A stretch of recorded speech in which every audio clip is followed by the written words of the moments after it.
biotech établie à Lyon depuis 2009 qui développe des nouveaux produits pour le diabète de type 2. Didier H, même cause, même punition. Eh bien, moi, je suis responsable d'Ibionex. C'est un fonds entrepreneurial qui se monte justement pour aider un groupe d'entreprises innovantes à trouver des co-investissements dans le domaine de la santé. Guillaume-Olivier Doré.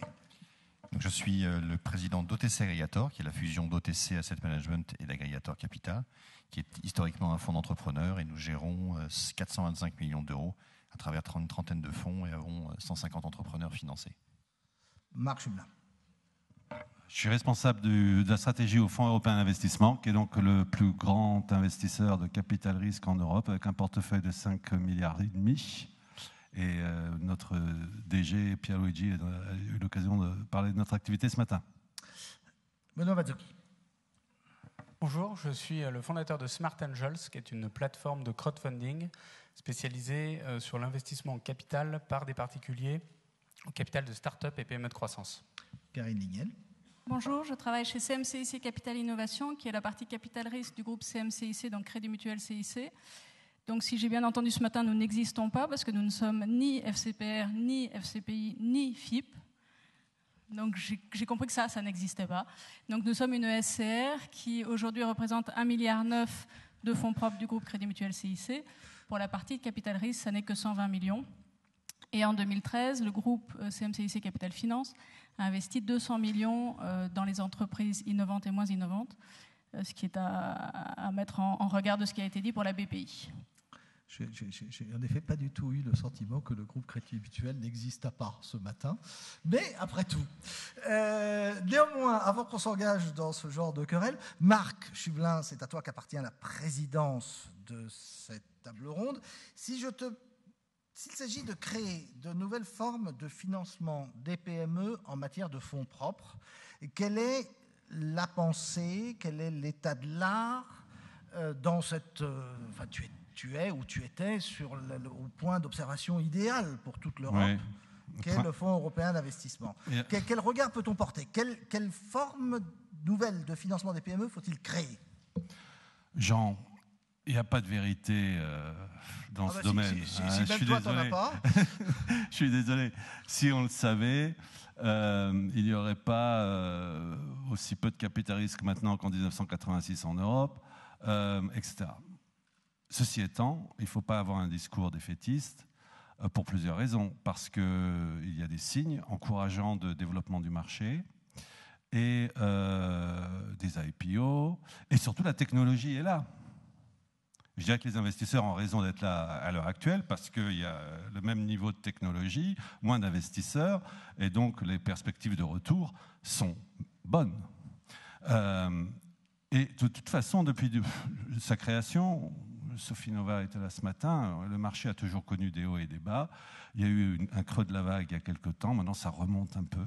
C'est difficile. Alors, notre poste d'observateur investisseur, on a essayé de se gratter la tête et de trouver de favoriser des pistes pour que les investisseurs et que les compagnies et que les sociétés bénéficient de financement.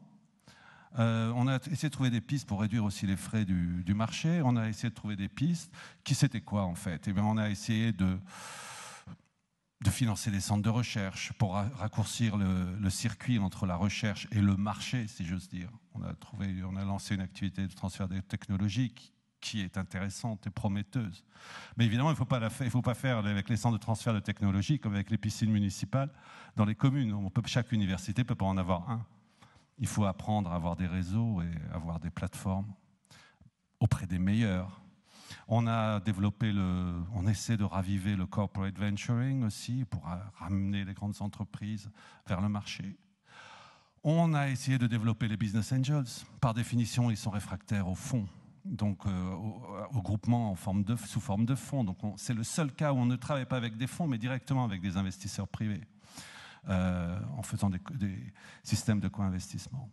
On a développé des facilités de co-investissement. On a tenté un certain nombre de choses. On regarde actuellement le crowdfunding, notamment en Belgique, etc. Et on y viendra certainement aussi en France. Mais on le regarde parce qu'il y a des problèmes de transparence, de gouvernance qui se posent. Donc on essaie d'être je dirais, aux premières loges. Ce qu'on n'a jamais fait, ou de manière tout à fait anecdotique, c'est investir à des conditions différentes de celles des investisseurs privés. Pour l'instant, le FI a toujours investi pari passu, au même niveau que les privés. Notre rôle étant de les attirer.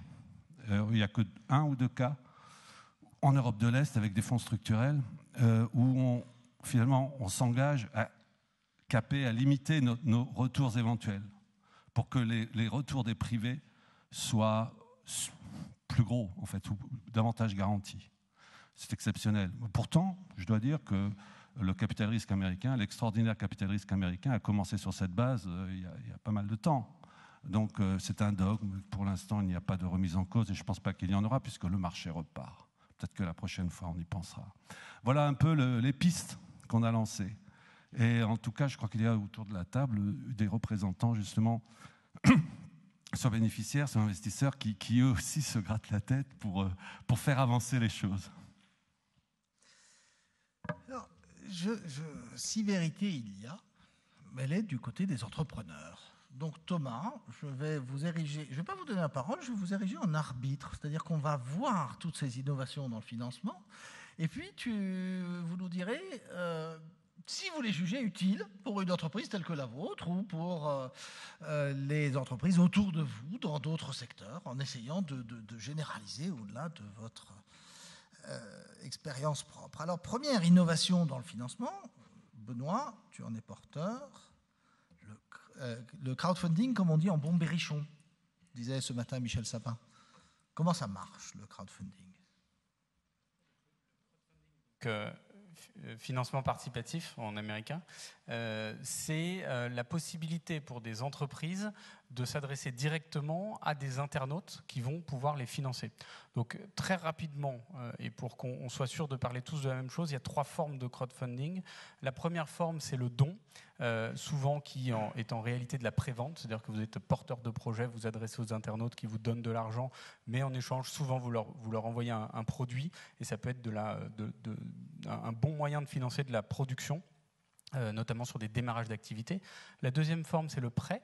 Et donc là, les internautes peuvent directement prêter de l'argent à des porteurs de projets et maintenant et bientôt à des entreprises en France, ce qui est une évolution réglementaire assez majeure, puisque en France, nous avons un des monopoles bancaires les plus verrouillés au monde. Donc ça, c'est en cours d'évolution.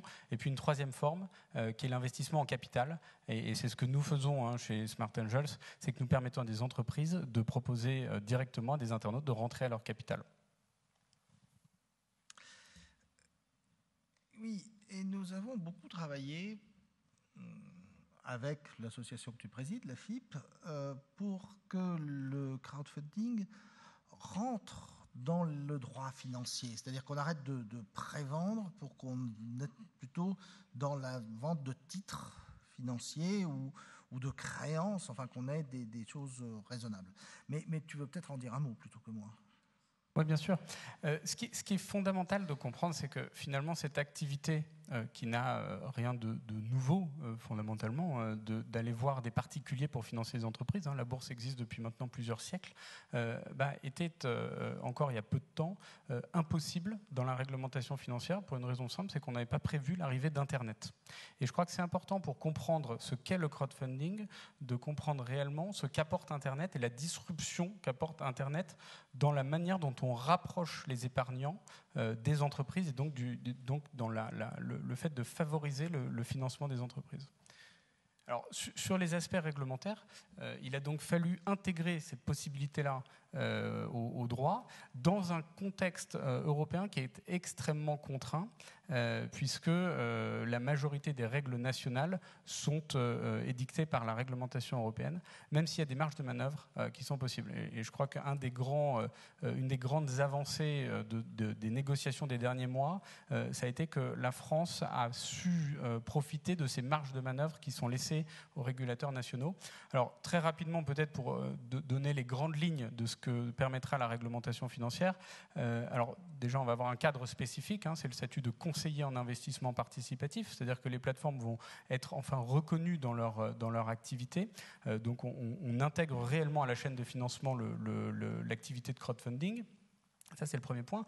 Le deuxième point, c'est qu'on va avoir un plafond qui était proposé initialement assez bas, qui va permettre aux entreprises de lever jusqu'à 1 million d'euros en ligne auprès d'internautes. Donc ça, c'est un point qui est assez fondamental, puisque 1 million d'euros, c'est quoi ?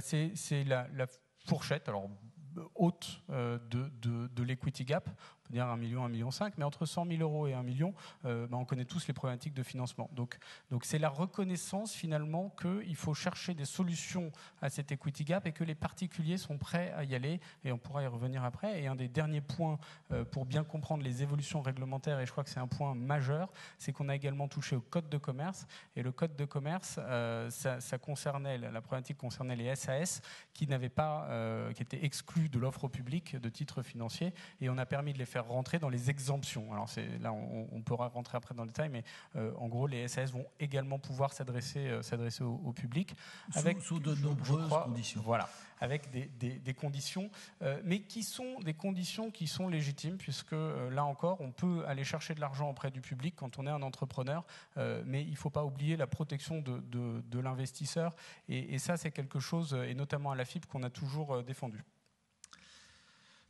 Concrètement, ça reste... Enfin, on peut voir deux choses. D'abord, ça reste des sommes assez petites.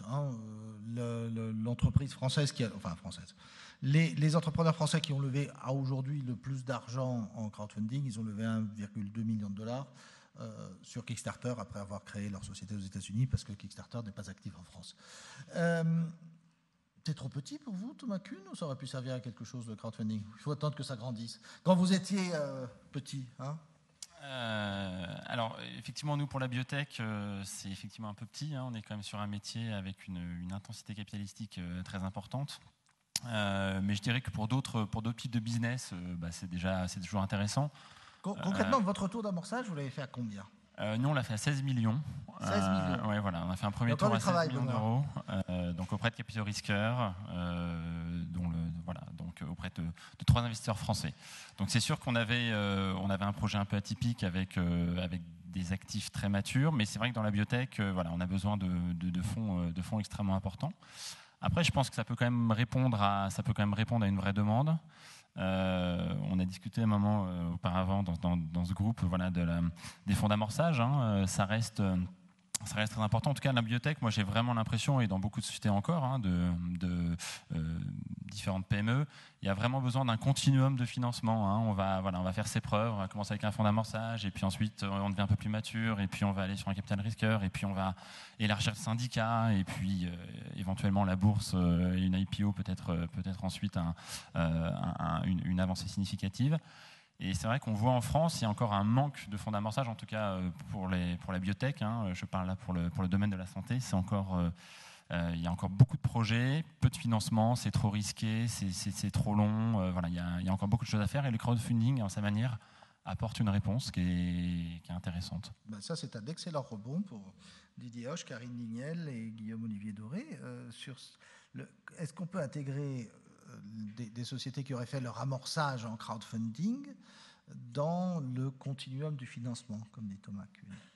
C'est pas vraiment ma branche, mais bon, ce qu'on peut dire, c'est que tout ce qui a été dit est important. Ce qu'il faut, c'est du continuum. Le domaine de la santé, c'est l'endroit où il y a le plus de problèmes de financement, parce qu'on a tous les problèmes du capital risque, plus celui de la peur de la santé, où il y a quand même eu pas mal de non-satisfaction d'investisseurs. Donc, je crois que ce qui est important, c'est de rassurer des investisseurs, quels qu'ils soient, et de leur donner envie de revenir dans la santé. Il y a des tas de prétextes. Il y a des nouvelles technologies, il y a l'innovation. Et il faut transformer ça en vraie innovation de rupture pour tout le monde, avec un bénéfice pour les citoyens et pour les investisseurs. Donc ce qui est important, c'est de trouver aussi comment, au-delà de l'investissement pur et dur, comment redonner confiance. On l'a dit, c'est les technologies de rupture, l'innovation de rupture. Il faut garantir aussi aux gens qui veulent investir une expertise managériale, technique, parce que c'est aussi beaucoup comme ça qu'on perd des projets. Et après, nous, notre proposition dans le projet Ibionex qu'on a, c'est de dire on ne demande pas les fonds d'abord, mais on crée les sociétés d'abord. On a créé 4 PME start-up qui ont déjà levé 85 millions d'euros. On en a 2 ou 3 autres en préparation. Et on va jouer un rôle de continuum, c'est-à-dire on va aider ces sociétés à continuer en co-investissement avec des fonds traditionnels, VC et autres, et on va amorcer de nouvelles sociétés innovantes selon le même principe, avec une équipe managériale, d'experts à la fois techniques et investisseurs pour vraiment accompagner. Alors effectivement, là-dedans, on essaye de toucher une population différente. Je ne reviens pas au crowdfunding directement, mais c'est vrai qu'on essaye de toucher des investisseurs privés, des family office. On est dans le domaine de la santé en France, on essaye de toucher les mutuelles, les assureurs, parce que leur domaine naturel, c'est aussi la prévention et la santé. Donc on essaye de réattirer du monde plus largement pour investir dans ce qui est quand même un capital intéressant pour tout le monde, c'est la santé. Karine Lignel, toujours sur cette idée de chaîne ou continuum de financement, en essayant d'élargir au-delà du monde de la santé ? Alors je pense que le crowdfunding en tant que tel peut être intéressant d'un point de vue opérationnel par rapport au fait de se retrouver face à X investisseurs privés non gérés, entre guillemets, ce qui arrive dans un certain nombre d'entreprises. Donc en effet, ça peut avoir un intérêt. Sur le continuum, sur la chaîne de financement, on a en France un certain nombre d'outils dont on a déjà parlé, et on a notamment des outils qui peuvent investir à différents moments de la vie de l'entreprise en fonction des projets. Donc par exemple, nous, on va investir à la fois en amorçage et en création et en développement en fonction de l'équilibre de notre portefeuille. Et ce qui est important de souligner aussi, c'est l'importance de la durée de vie de l'investisseur qui va rentrer dans l'entreprise en fonction de l'entreprise. Et notamment, pour revenir à la santé, notamment, il y a des besoins parfois de durée d'investissement longue qui ne sont pas forcément compatibles avec tous les outils qui existent en France. Et l'intérêt d'avoir des fonds propres, donc en fonds propres, des fonds propres, permet de rester longtemps dans un certain nombre d'entreprises. Maintenant, sur la chaîne de financement, je suis moins pessimiste qu'un certain nombre d'orateurs depuis ce matin. Je pense qu'on arrive à trouver les financements pour les entreprises pour autant que l'entreprise arrive à convaincre l'investisseur de la création de valeur et de l'intérêt du partenariat. Je pense qu'il y a quand même un nombre important d'acteurs et de fonds, et la question, c'est d'arriver à adresser les bons fonds avec le bon projet. Guillaume Olivier Doré, sur cette question du crowdfunding, et puis on reviendra sur la question de la durée des fonds, qui et pas juste parce que j'ai oublié de citer les SCR ce matin, me semble extrêmement importante. Guillaume Olivier Doré, sur le crowdfunding et la chaîne de financement. Alors, nous, la solution qu'on a trouvée pour répondre à cette problématique dans la chaîne de financement, c'est en fait de mettre des entrepreneurs entre eux. Je vais vous parler essentiellement du club agrégateur, qui est en fait un peu la partie émergée de l'iceberg de notre modèle. Nous avons choisi depuis maintenant 12 ans de proposer à des entrepreneurs de mutualiser une partie de leurs enjeux capitalistiques. C'est un modèle un peu particulier, c'est un outil qui n'existe nulle part ailleurs, me semble-t-il, en tout cas on a cherché. C'est un modèle qui permet à des entrepreneurs seuls d'investir une partie de leur patrimoine à travers la cession de leurs titres à un fonds. Donc c'est des fonds sans argent, agréés par l'AMF. Ça a un effet bénéfique, c'est que tous ces entrepreneurs, et j'en ai 400 aujourd'hui dans mon écosystème, sont alliés les uns aux autres, sont associés les uns aux autres. Et de fait, ils résolvent en partie, entre eux en tout cas, une grande partie de la problématique de la chaîne de financement. Tu es en train de dire que tu faisais du crowdfunding comme M. Jourdain faisait de la prose ? C'est à peu près ça. Je suis l'ancêtre du crowdfunding. Mais dans un cercle assez fermé d'entrepreneurs de croissance. Pour donner quelques chiffres aujourd'hui, ça représente à peu près 50 000 salariés et 6 milliards d'euros de chiffre d'affaires si j'additionne le chiffre d'affaires de toutes les PME qui sont dans notre écosystème.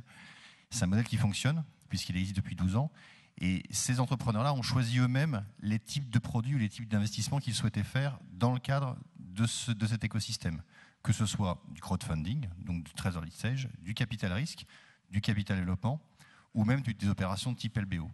Et la mise en place d'un écosystème comme ça a le mérite de mettre à disposition une plateforme de services pour des patrons de PME de croissance qui ont des vrais besoins d'accompagnement et dont les besoins évoluent en fonction de leurs propres problématiques. Parce qu'un entrepreneur, c'est deux choses. C'est certes un patron d'entreprise, mais c'est aussi un actionnaire. Et donc, il a parfois des problématiques patrimoniales qui sont différentes et ça évolue avec le temps. Donc, c'est la manière dont on l'a résolu, nous. On le développe, on continue à le faire, à le développer, à l'industrialiser. Et c'est un modèle qui fonctionne parce que les rendements sont au-delà de toute espérance sur les fonds que nous gérons. Alors, Thomas, est-ce que c'est une bonne idée ? Et puis, Benoît, est-ce que... Oui, c'est moi qui anime. Est-ce que, Benoît, ça, c'est vraiment du crowdfunding, ça y ressemble ? Et puis, par ailleurs, est-ce que, Thomas, tu achèteras le truc de Guillaume, là ?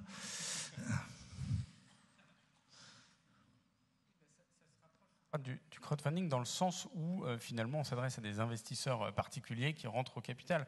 Nous, on a l'habitude souvent de faire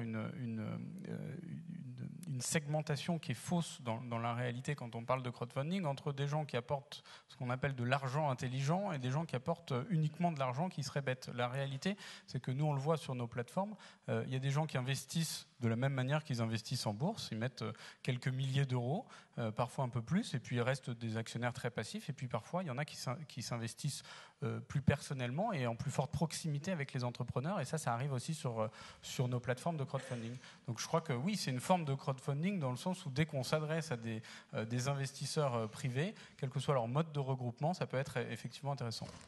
Alors, on va parler pendant la table ronde, donc on a parlé de crowdfunding, on va parler de bourse et PEA-PME, on va parler de durée d'investissement des fonds, mais si vous avez une question sur le crowdfunding spécifiquement, eh bien, dès que Thomas Kuhn a fini de répondre à Guillaume-Olivier Doré, ça sera le moment de la poser. Thomas.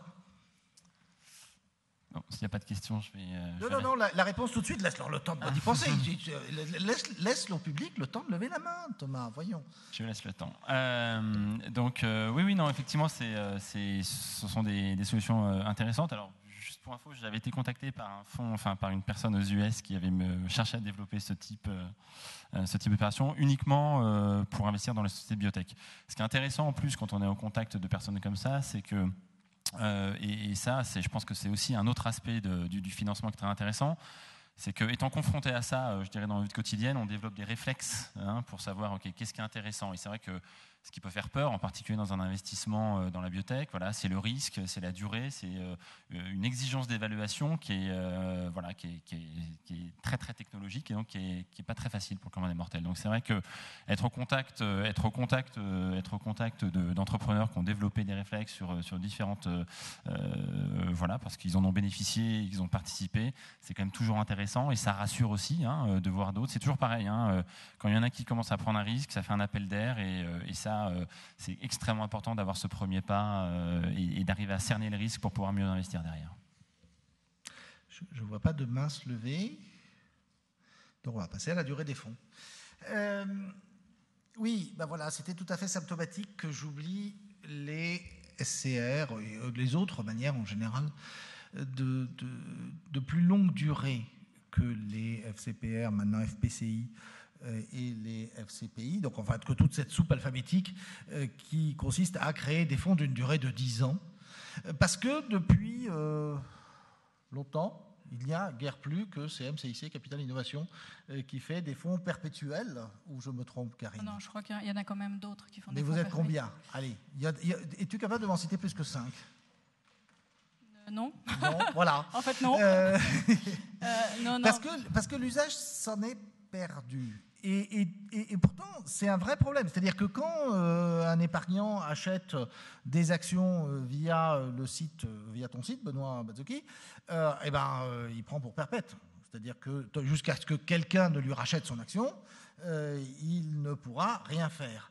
Quand il prend une part d'un FCPI, lequel investirait dans la même société, le FCPI est censé lui rendre tout ou partie de son argent, voire un peu plus, après 10 ans. Ce qui crée un problème sur lequel je pense que Guillaume, Olivier, tu vas avoir des choses à dire, qui est le problème de liquidité des FCPI, parce que la vérité, c'est qu'on a du mal à créer une PME en 10 ans en France. Guillaume, Olivier Doré. Oui, effectivement, créer une PME, je pense qu'il faut, de la maigre expérience que j'ai, il faut plutôt entre 7 et 12 ans pour créer une PME, en tout cas pour atteindre des niveaux de création de valeur qui soient satisfaisants pour les investisseurs. Créer et développer une PME, certes, il faut pour quelques années, en tout cas, générer une sortie intéressante pour un investisseur, accompagner un entrepreneur. Je le suis moi-même, j'ai créé ma société il y a 12 ans et ça n'est que maintenant qu'elle atteint sa maturité. Donc j'ai mis moi-même 12 ans à créer ma propre société et donc de fait, je ne peux pas nier le fait qu'il y a un décalage entre ce que le législateur a imposé comme délai et la réalité de la création et du développement des entreprises. Donc il y a effectivement un enjeu de liquidité. Je pense que la place aujourd'hui a pris ce sujet à bras-le-corps depuis assez longtemps. On a, nous, un rôle proactif pour faire en sorte de générer le maximum de liquidité dans le respect évidemment des porteurs de parts et dans leur intérêt financier. Il n'en reste pas moins que pour les entrepreneurs, c'est parfois problématique. On a aujourd'hui des entrepreneurs qui nous disent cédez votre participation aujourd'hui alors même qu'on est en phase de croissance, c'est jamais le bon moment. Et donc, je pense que la prochaine évolution de notre marché, ce sera d'inventer, en tout cas d'amender le modèle de fonctionnement des OPCVM dédiés au non-coté, hein, donc le jargon qu'évoquait Jean tout à l'heure, pour faire en sorte que la durée soit la plus compatible avec la vie de l'entreprise, probablement en fonction des secteurs. Dans la biotech, il faut probablement plus de temps. Je pense que dans la high-tech pure, l'Internet, il faut probablement moins de temps. Mais en tout cas, il faudra adapter la durée de vie de ces véhicules en fonction de la typologie d'investissement qui sont faits. Et ça, c'est une réflexion qu'on essaie de mener avec la place pour faire en sorte que les choses se passent le mieux possible dans l'avenir. Karine Nignel. Je pense que la complexité de durée des fonds est liée aux actionnaires. Nous, on a le très grand avantage d'avoir un seul actionnaire, le Crédit Mutuel, qui nous laisse le temps de gérer des fonds de manière, comme on l'a dit tout à l'heure, un investissement patient, pour laisser le temps à l'entreprise, comme vous venez de le dire, de créer sa valeur et d'arriver au summum de sa valeur, ou en tout cas à une étape qui peut être valorisée. Aujourd'hui, le problème, c'est que pour des investisseurs particuliers, que ce soit en crowdfunding ou en FCPI, ils souhaitent avoir une vision une vision du retour de leur investissement, ce qui est compréhensible. Mais c'est tout aussi vrai d'un investisseur institutionnel, non? Pardon de te couper, mais... Alors l'investisseur institutionnel, si on regarde la part que nous représentons par rapport au Crédit Mutuel, nous sommes extrêmement petits par rapport au Crédit Mutuel. Donc ils peuvent avoir se donner le luxe ou nous donner le confort de nous donner des fonds et nous laisser le temps de les investir et de les désinvestir. Aujourd'hui, nos résultats sont pas suffisamment mauvais pour qu'ils pensent que c'est une mauvaise idée. Ou disons qu'ils sont suffisamment bons pour qu'ils nous en donnent un peu plus. Oui, mais quand tu lèves un fonds sur le marché, auprès du fonds de gestion des veuves écossaises de Carpentras, le gestionnaire s'attend à une liquidité au bout de 10 ans. Il n'y a guère que le Crédit Mutuel, j'y reviens, pour travailler de cette manière. Je te laisse me répondre, Karine, et puis j'aurai la même question pour mais comment est-ce que tu veux que j'explique pourquoi les autres ne font pas ce que nous, on pense être une bonne idée? C'est compliqué. C'est la question que je pose, pourtant. C'est compliqué. Après, c'est une question de... Si tu devais couper tes fonds au bout de 10 ans, est-ce que tu aurais des moins bons résultats? On va dire ça comme ça. Oui, parfait. Didier Hoche. Est-ce que c'est une SCR ou une SA pour l'instant? Nous, c'est une SCR, oui. Et vous êtes en train de lever des fonds. Oui. Est-ce qu'on vous demande de vous couper un bras et de devenir un fonds de 10 ans? Non, parce qu'on a prévu des conditions de liquidité et surtout on a une caractéristique différente, c'est que nos sociétés n'arrivent pas au même timing. C'est-à-dire il y a des sociétés qui sont déjà dans un cycle plus avancé que d'autres, ce qui fait que ça permet aussi de faire remonter des liquidités à court terme. Hein, c'est un peu le pari qu'on fait d'avoir un cycle renouvelé avec des sociétés qui peuvent sortir en IPO d'ici 1, 2, 3 ans et de renouveler. Donc c'est une manière de répondre à la liquidité. Voilà. Guillaume-Olivier Doré. Il y a une dernière solution que j'avais même abordée il y a maintenant 2 ans, qui est de créer un fonds coté. C'est de permettre à des particuliers d'investir à travers un véhicule coté dans les sociétés non cotées. Alors c'est malheureusement un modèle qui fonctionne mal en France pour des raisons de benchmark, parce qu'on a assez peu d'opérateurs qui fonctionnent en France. Mais en tout cas, c'est un modèle qui fonctionne très bien en Belgique, donc pas très loin de chez nous, et en Angleterre, où des particuliers, donc vous et moi, pouvons investir quelques milliers d'euros dans un produit de capital investissement. Cet argent étant géré par des professionnels comme n'importe qui autour de la table ici, investi dans des PME non cotées, et la liquidité est faite par le marché. Et ça résout en particulier, en priorité, cette problématique de liquidité. Et j'allais même, ça l'assouplit considérablement, puisque chaque particulier peut arbitrer lui-même son propre patrimoine en fonction du moment où il souhaite obtenir sa liquidité, donc il n'est plus dépendant d'un cycle. Et il choisira sa sortie à ce moment-là. Donc ça reste une solution qui reste envisageable. Malheureusement, la place de Paris, en tout cas la place financière, est assez peu réceptive pour l'instant sur ce genre de véhicule, et la liquidité est assez faible. Mais en tout cas, ça existe. Ça, c'était les 4 minutes consacrées au 5e I du président Kéran, à savoir l'ingénierie financière. Mais très concrètement, si on revient vers l'investissement, l'innovation et l'industrie, Thomas Kuhn, vous avez créé la société Poxel il y a combien de temps? 5 ans. 5 ans? Oui. Et vous allez pouvoir liquider l'ensemble de vos investisseurs d'ici à 5 ans? Alors, nous, dans la santé, ça prend du temps. Hein. C'est sûr que... On est, pour donner un ordre d'idée, de l'idée jusqu'à la commercialisation d'un médicament, c'est à peu près 15 ans en moyenne. Hein. Donc, il y a différentes phases de création de valeur qui se font, mais qui prennent du temps. Et en particulier, quand on arrive sur des phases assez matures, vraiment dans la fin du développement, qui sont des phases vraiment créatrices de valeur et qui sont recherchées, c'est vrai que ce sont des phases qui durent longtemps. Il y a tout un environnement réglementaire où vraiment on est sur un temps de développement très très long. Donc c'est vrai que j'ai envie de dire, et c'est exactement ce que tu dis Guillaume, c'est voilà, apporter de la flexibilité, c'est quand même important. Une levée de fonds, c'est quand même toujours compliqué, il y a beaucoup de choses. Et quand en plus il y a ces questions de timing qui rentrent en compte pour une société, voilà, c'est un facteur de l'équation supplémentaire dont quelquefois on pourrait se passer, et il faut laisser encore de la flexibilité. Quelquefois, il y a eu des phases de création de valeur extrêmement importantes. Il y a des exemples très récents, pas forcément dans la santé, mais évidemment dans Internet, IT, etc. Voilà, où en 2 ans, boum, il y a eu des très très fortes créations de valeur. Mais généralement, je pense qu'effectivement, il faut du temps, et du coup, il faut avoir différents types de véhicules qui permettent de laisser du temps pour que les entrepreneurs on puisse valoriser ça au mieux et assurer un retour sur investissement le plus approprié possible pour nos actionnaires. Alors, il y a une solution intermédiaire qui a déjà été citée, c'est effectivement la bourse, soit pour faire des fonds, soit pour coter directement des sociétés et faire tourner le capital. Ce qui fait que on va d'abord interroger les gens de la table ronde, et puis si le public continue de ne pas poser de questions, moi je poserai des questions au public, et notamment à Eric Forest, que je vois là-bas dans le public. Mais Karine Lignel, Didier Hoche, Guillaume-Olivier Doré, alors, Karine, tu as fait, c'était quoi, Nanobiotics, non, ou Oncodesign récemment, introduction en bourse. Nanobiotics en 2012, Oncodesign en 2014.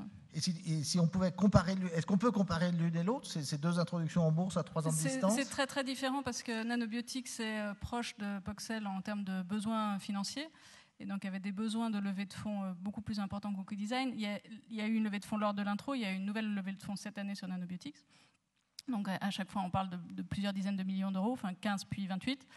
Sur Oncodesign, on est sur une société qui a déjà du chiffre d'affaires et où la levée de fonds a été de 10 et en fait avec la surallocation de 12. Et donc on est sur un modèle très différent où a priori, même si maintenant il y a la découverte de molécules, ils ont du chiffre d'affaires de service, ce qui fait qu'on ne sera pas dans la même recherche de fonds importants. Donc les deux sont différentes. Les deux ont comme intérêt de trouver des montants intéressants et une liquidité à terme pour les investisseurs. Je dis bien à terme parce que tout le monde sait qu'on ne peut pas sortir et qu'on ne souhaite pas sortir au moment de l'introduction en bourse. Maintenant, c'est 2 entreprises en biotech avec des modèles qui sont très différents. Donc je pense qu'il faut aussi éviter les généralisations sur la biotech. Non, mais en revanche, on va essayer de faire des généralisations sur les marchés.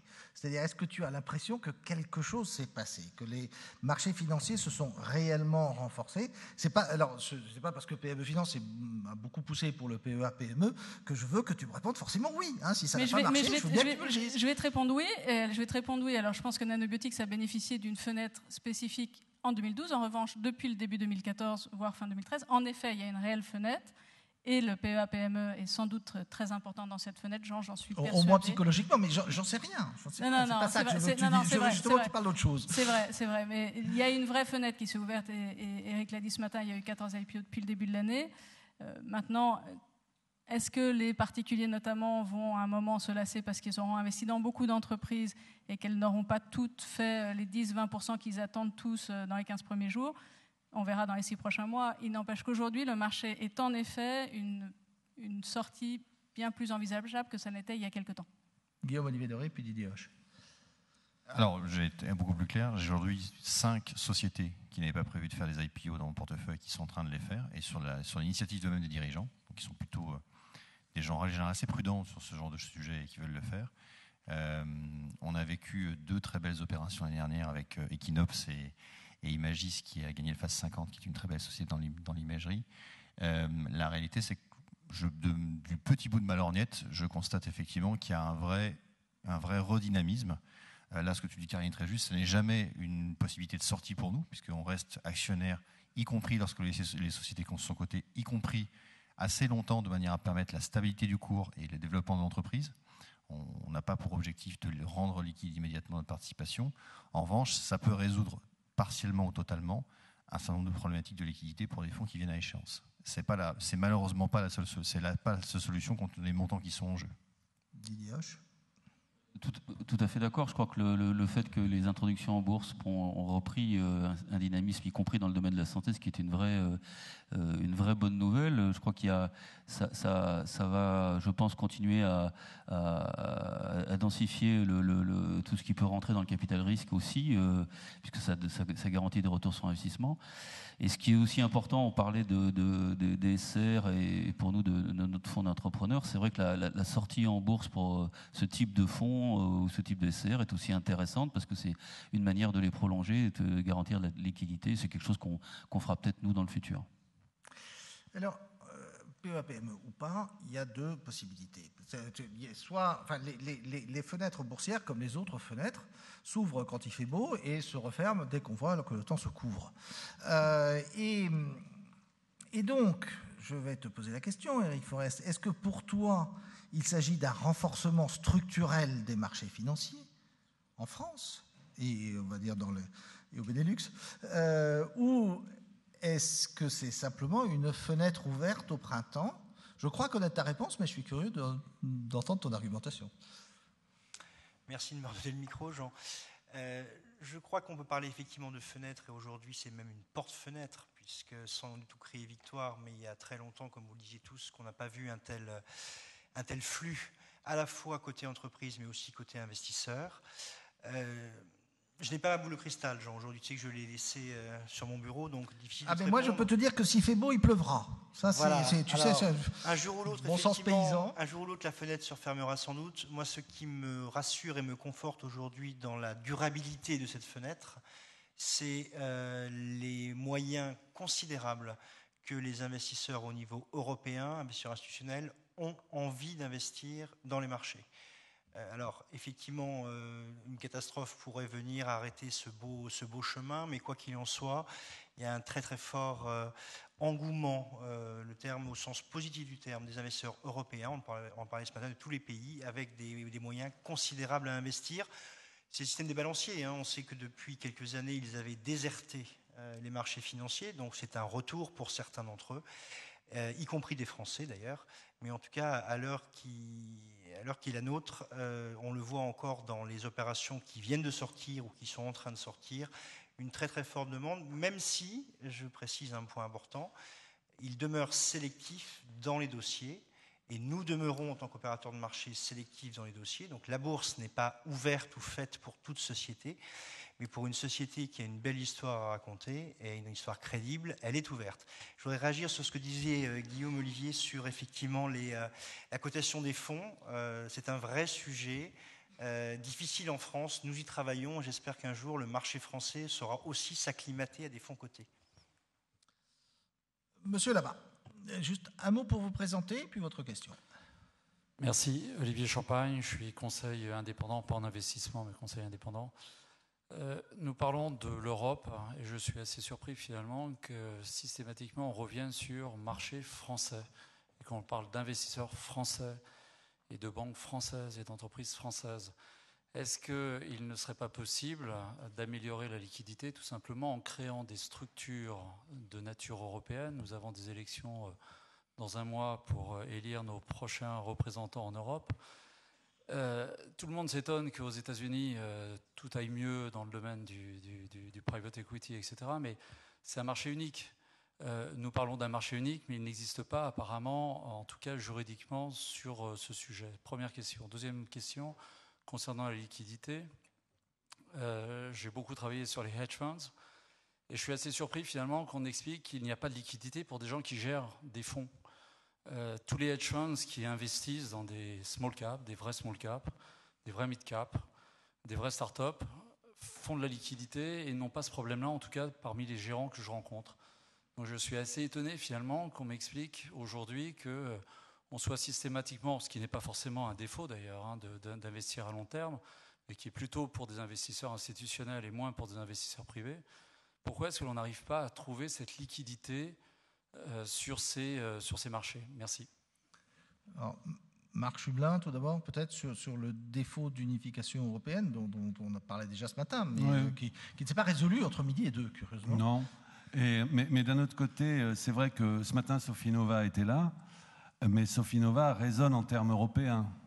Donc, ils veulent développer des entreprises avec un prisme européen tout de suite, où ils vont chercher les entreprises du Royaume-Uni à l'Italie du Nord et à l'Europe de l'Est, ou à la France, ou à l'Allemagne. Donc ils ont la taille suffisante, ils ont l'histoire suffisante, et ils font partie vraiment du premier tiers ou des 25% de fonds qui vraiment, sur le marché européen, ont cette approche.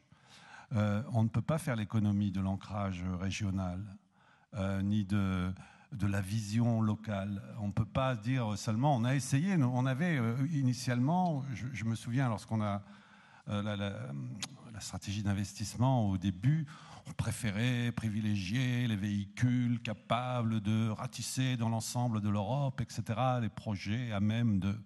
Bon, il y a un effet de taille qui est nécessaire. Donc ce genre de fonds, il y en a peu. Donc on est obligé de regarder d'autres fonds qui sont situés près de centres universitaires ou qui sont dans des grandes villes comme Lyon, parce que finalement Rhône-Alpes, c'est quand même, par exemple, une région qui est aussi grosse, oui, ce matin, en termes de revenus que le Portugal, etc., ou tout comme la Catalogne, c'est la Belgique, enfin, bon, ce genre d'ordre de grandeur qui sont des régions, mais qui sont en fait des nations. Non, le problème, je pense, et c'est sûr en termes de réglementaire, que l'Europe soit capable de mettre en place des systèmes, des incitations fiscales pour ou des systèmes à même d'éviter la double imposition, des investisseurs, des entreprises, etc. Le cadre général du capital risque. Bon, il y a eu des avancées qui ont été faites sur les brevets au moins, ce qui est important, grâce au commissaire Barnier, mais c'est essentiel. Donc ça avance doucement, mais je crois que le côté réglementaire de ce point de vue-là est plus important que le côté financier, et on a besoin de tous les échelons d'intervention. Et après, une forme de sélection naturelle se fait entre les opérateurs. Mais c'est vrai qu'on a des paradoxes. Dans notre portefeuille, où on a quand même, je ne sais pas, 350 fonds investis, il y a de très beaux résultats de tout petits fonds, enfin des petits fonds qui limitent théoriquement la viabilité. Je me souviens d'un fonds au Pays Basque qui marchait très bien, ou d'autres, qui étaient des fonds de 30 ou 40 millions d'euros, alors qu'a priori la limite c'était 80 pour permettre un minimum, ou 10 entreprises. Donc le cadre réglementaire certainement amélioré. En Europe, le côté financier, c'est vrai qu'il y a une tendance lourde à supprimer les subventions et à renforcer l'ingénierie financière. Bon, on le voit avec les fonds structurels, où sur 300 milliards d'euros, il y aura au moins 15% qui seront destinés à faire de l'ingénierie financière. Ça fait quand même beaucoup, soit pour les entreprises, soit pour les infrastructures, à titre infrastructure privée, etc., gestion privée d'infrastructures, développement des villes, etc. Ça fait quand même 45 milliards d'euros. Il y a une certaine époque, c'était inconcevable. Donc l'Europe a quand même des moyens d'intervention de ce type. Encore faut-il là aussi que le cadre réglementaire suive. Oui, et puis, simplement, plus c'est gros, moins ça bouge vite, si j'ose dire. Benoît, je me rappelle quand on s'est rencontrés et que tu as monté au sein de PME Finance le groupe crowdfunding et PME, la première proposition, c'était celle d'un établissement européen de financement participatif, d'un statut européen pour le crowdfunding, qui a servi à nourrir la réflexion de la ministre sur le statut de CIP, on va dire. Mais tu veux peut-être raconter cette histoire. Oui, tout à fait. Je crois que l'idée, au départ, c'était d'avoir une ambition européenne dès le début. Parce que l'échelon naturel de régulation de crowdfunding, pardon de t'interrompre, mais ça, c'est bien évidemment l'Europe. C'est la réglementation européenne, et je dirais même plus que d'un point de vue économique, nos modèles sont des modèles basés sur des effets d'échelle, et donc on a besoin de penser au niveau européen. On voit bien que les plateformes aux États-Unis ont une échelle continentale, et il est indispensable qu'en France, les plateformes de crowdfunding arrivent rapidement à une échelle continentale. Alors, nous, on a été confrontés à un truc un peu particulier quand on a commencé à réfléchir sur la réglementation. C'est que la première réaction des interlocuteurs français, régulateurs notamment, était de nous dire « bah oui, mais ça se règle au niveau européen ». Donc on est allé voir les instances européennes et on nous a dit bah, « mettez-vous d'abord d'accord au niveau national et ensuite on harmonisera ». Donc on a eu cette question-là de par où commencer, et je crois que la force de ce qu'on a vécu en termes de négociation sur la réglementation, c'était de dire bah ok, on va y aller au niveau français et on va faire évoluer la réglementation dans un cadre qui est contraint, mais on va donner déjà des pistes à l'Europe. Et je crois que la Commission européenne est très là-dessus est très preneuse de pistes sur la réglementation prochaine qui devrait être mise en œuvre, parce que ça reste l'objectif affiché de la Commission européenne. Quant à la question de la liquidité, j'ai envie de la poser à Eric Forest, mais est-ce que quelqu'un d'entre vous, Karine Lignel peut-être? Alors c'est vrai qu'on a parlé beaucoup d'investisseurs françaises. Il n'empêche que je crois qu'Alexis l'a dit ce matin, on investit très fréquemment avec des investisseurs internationaux et on a aussi relativement fréquemment des sorties internationales, donc européennes ou pas. Mais je pense qu'il faut il faut en effet ouvrir notre vision et se dire qu'on investit avec d'autres gens qui sont européens et on a après en termes de liquidité entre guillemets le monde entier pour racheter nos entreprises. Thierry Jamy, puis Eric Forest pour la question. Ça devient un débat pair à pair, comme on dit en crowdfunding. Oui, pas de faux débat sur la France et l'Europe. On est ici pour discuter du financement des entreprises résidentes en France, ce qui explique notre tropisme aujourd'hui. Il est bien évident que les fonds se financent et investissent dans les entreprises en France et en Europe. Je crois que c'est un sujet acquis, il n'y a pas là à avoir de fausses discussions. Le second sujet abordé, c'est la question de la liquidité. C'est plus une question d'opérateurs de marché qu'une question d'investisseurs. Pas plus tard que ce matin, le représentant de la FFSA, Bernard Spitz, expliquait qu'il était long-termiste dans tous ces investissements. Donc que la liquidité n'était pas un problème. Et donc on se prend la tête sur un sujet qui n'est pas forcément le centre du sujet des investisseurs eux-mêmes. Je pense que le FEI a l'expérience de fonds qui tournent très lentement et pour autant qui donnent satisfaction aux investisseurs. Bon. La seule frayeur, c'est les frayeurs de crise économique quand on veut récupérer ses capitaux. Fort heureusement, il n'y en a qu'une espérons-le, tous les 30 ans. Mais donc là-dessus, je crois qu'il faut éviter de mettre en avant la question de la liquidité pour justifier le non-investissement dans les entreprises. Le troisième sujet soulevé, c'est les hedge funds. Les hedge funds, je ne pense pas que nous soyons là aujourd'hui pour discuter des hedge funds. Ce n'est pas l'esprit dans lequel nous sommes tous réunis et dans lequel nous investissons dans les entreprises. Jean-Pierre Lac, puis Eric Forest. Oui, je voulais réagir justement à votre intervention, monsieur, dans laquelle vous adjoignez le mot liquidité avec le mot hedge fund. Je dirais que quand il y a le mot hedge fund à côté, je me présente, je suis l'ancien directeur général finance du groupe SEB et j'ai eu à intervenir sur cette question. Et quand je mets le mot hedge fund à côté de liquidité, j'entends cupidité, j'entends volatilité, voilà ce que j'entends.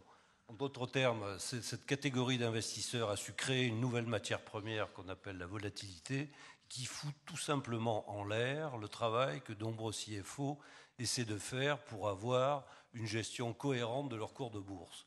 Moi, je ne vais pas vous parler du titre SEB, j'ai fait des notes blanches à M. Barnier sur la question pour faire en sorte que cette activité-là soit régulée, elle ne l'a pas été, mais la volatilité a été absolument énorme et empêche un CFO digne de ce nom de pouvoir dire à son patron et à son conseil d'administration, voilà à quel cours nous allons faire l'augmentation de capital. Parce que dans les 3 mois qu'on mettra pour faire l'augmentation de capital, le cours aura peut-être dégonflé de moitié ou doublé de taille. On ne sait pas. Donc, moi j'avoue que liquidité, c'est un faux prétexte pour cupidité, comme le disait le ministre ce matin, et en tout cas volatilité. Eric Forest. Oui, un mot juste. Alors, hedge fund, effectivement, la chose, c'est que sur les PME ETI, il y a peu de hedge funds actifs, donc on est sans doute moins concerné en matière de valeur moyenne. Sur la liquidité, je crois qu'effectivement, on peut combattre avec quelques idées reçues. La première, c'est que bourse n'est pas toujours synonyme de court-termisme. Et effectivement, Thierry le rappelait, beaucoup d'investisseurs, notamment sur les PME ETI, ont des durées d'investissement qui sont beaucoup plus longues que celles sur le CAC 40, pour simplifier. Troisième point, c'est que grâce à la fenêtre de marché dont on parlait tout à l'heure, il y a eu beaucoup de sorties de fonds de private equity de leur position résiduelle dans un certain nombre d'entreprises cotées grâce au marché, à la bonne vue des marchés, depuis 6 mois.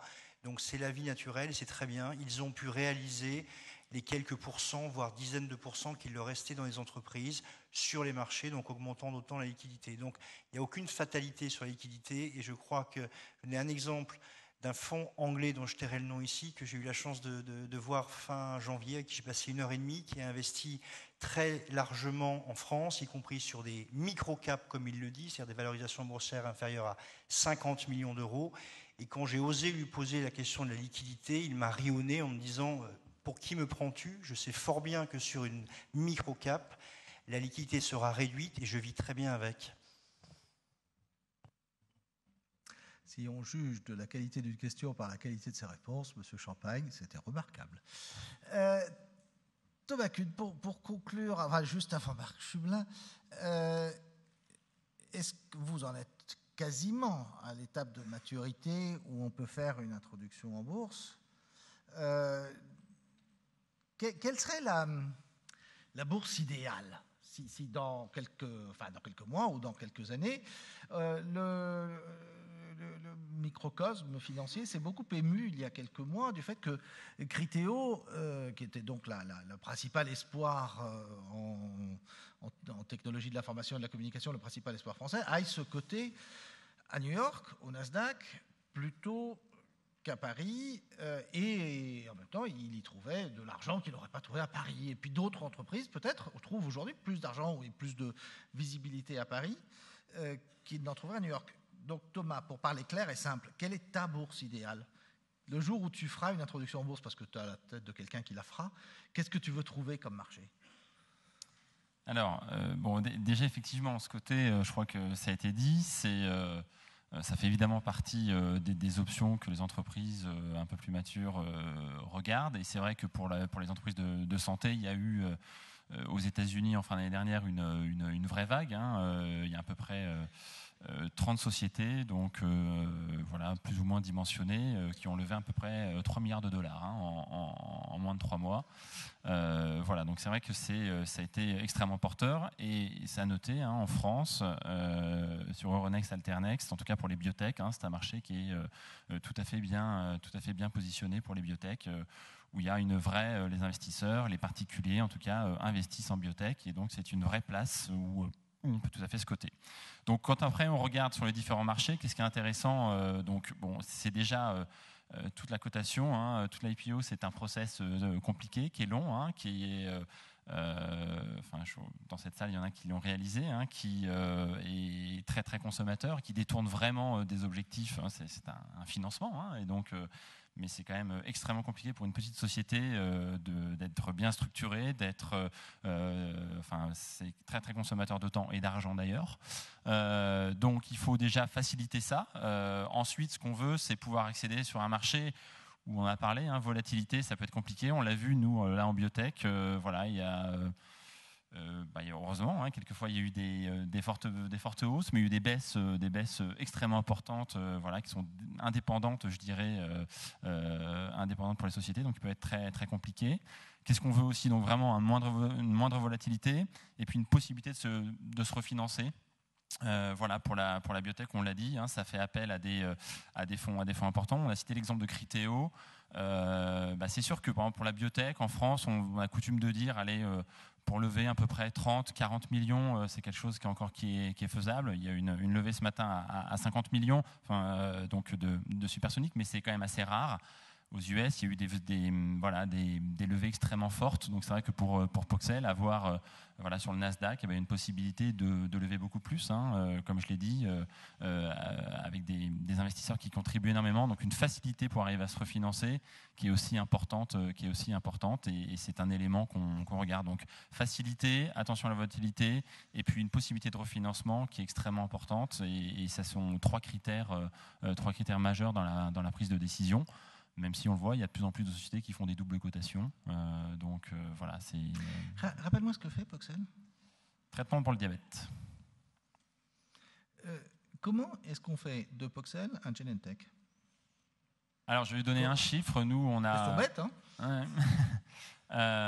donc nous, actuellement, on a un produit. Donc, dans le développement d'un nouveau produit, il y a différentes phases. Et avant la commercialisation, il y a une phase très importante qui est la phase de pré-commercialisation. Qui est donc vraiment où on teste le produit à très grande échelle. Pour le diabète, nous, c'est une phase qui va durer à peu près 2 ans, on a besoin à peu près 200 à 250 millions d'euros sur 2-3 ans pour vraiment finaliser le développement de notre produit. Donc concrètement, pour répondre à ta question, voilà, Edpoxel, Donc, ça veut dire 20 millions tout de suite et 200 millions. C'est non. C'est voilà, il faut vraiment lever plus de 100 millions rapidement et puis ensuite tous les ans relever pour vraiment arriver à avoir un cash suffisant pour pouvoir gérer toutes les études cliniques et préparer la commercialisation. Donc c'est vrai que c'est extrêmement important. Il y a quelques sociétés qui l'ont fait aux US, en l'occurrence. Il y en a une qui l'a fait assez récemment. Mais c'est vrai qu'il y a une intensité très très compliquée et c'est pas accessible partout. Marc Jublin, 1 minute pour conclure en nous expliquant comment on peut faire des Genentech en Europe et puis aussi financer le développement des secteurs industriels que le président Keiran a cités tout à l'heure et qui ne sont pas représentés ici, la chimie, la plasturgie et le textile. Oui, ça fait beaucoup. Merci Jean.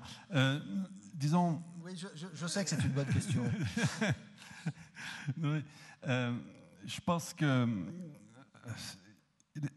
développer l'innovation, on a entendu, on le voit bien, on l'entend, en France, il y a beaucoup d'innovations, beaucoup de gens qui développent de nouveaux produits et produits financiers. Il y a une initiative publique aussi très forte en faveur de ce genre de choses.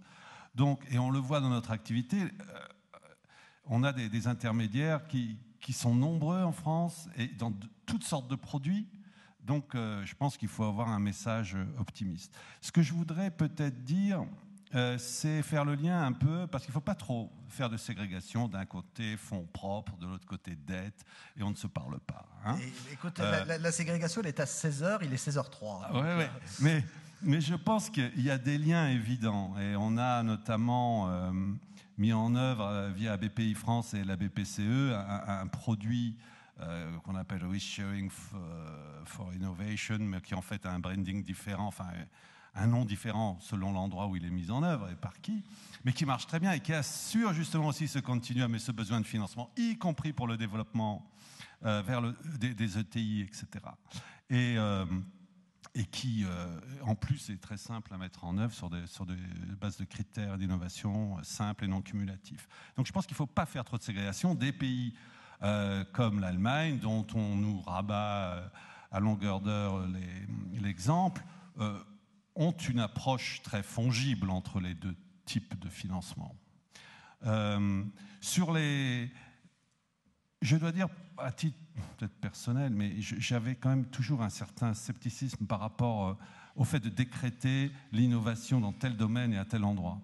C'est un peu la question des pôles de compétitivité, mais c'est vrai qu'en fait, la concentration de financiers, de financement, de technologie et de savoir, de formation peut être envisagée, et notamment dans des pôles comme Rhône-Alpes. Le risque étant de vouloir multiplier ce genre de solutions à un niveau national. Je pense qu'il faut vraiment accepter l'idée de pôles leaders et de ne pas vouloir faire autre chose ailleurs. Donc des régions doivent effectivement se spécialiser très fortement. Mais je ne veux pas être plus long, mais je pense que en ce qui concerne, pour un dernier mot concernant le financement public, européen ou non européen, je pense qu'il y a une notion de permanence. Je ne voulais pas dire qu'on est un peu comme les fonds agricoles qui interviennent plus quand le cours du blé monte ou descend, etc. Mais un peu de ça, on doit être là pour stabiliser le marché. C'est vrai que s'il repart à des niveaux comme avant 2006 ou avant 2000, bon, on restera à ce niveau-là ou même on baissera un peu, on n'aura plus besoin de nous. L'idéal, c'est qu'on n'ait plus besoin de nous. Je dirais qu'il y a des modèles... Il me semble avoir vu la directrice générale du Nigrin parmi les inscrits. Je ne sais pas si elle est dans la salle, mais si elle l'est, je suis sûr qu'elle a apprécié ta comparaison. 30 secondes pour conclure. Voilà. Hein, c'est en 2 mots, mais permanence et durée, et voilà, Jean, en 2 mots. Merci beaucoup. Je vais vous prier de les applaudir.